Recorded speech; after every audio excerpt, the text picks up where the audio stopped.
Okay, the last thing we're going to look at here is what we call conditional probability. So meaning there's some type of condition, right? So this table shows the survey results about what engineers said their favorite subject was in middle school.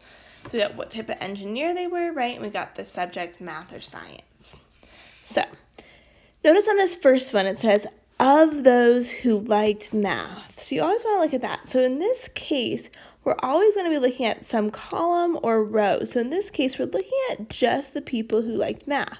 So we're looking at just this column that I'm highlighting in blue. And we're saying, what percent of those people who like math are electrical engineers? So in this case, there's 85. So we want to know who's the electrical engineer and has the math all over the total math. So in this case, we're going to take that 85, who of the math people were electrical engineers, over the total of the math people is 254. Since it's asking for that percent, we do want to divide that, and we get 0.335. Converting it to a percent, move it twice to the right, and we get 33.5%. Okay, let's take a look at this next one.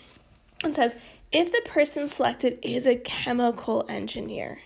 So this time we're looking over the total of the chemical engineers. So all we care about is this row. So we're going to put it over that total of 171 who are chemical engineers today. We want to know what's the probability their favorite subject was science. So in this case, we're looking for just the science people. So we want science and chemical, right? Someone who does both those. In that case, that is 91 people out of the total chemical of 171. So you can leave it as a fraction, or in this case, we just ask for a probability. You can put it as a decimal, 0.532, and either of those answers are correct. So remember, anytime you kind of got this condition at the beginning, so if it says like, of those who liked math, if the person is this, or given that it's this, or you're looking to divide it by a row or column total.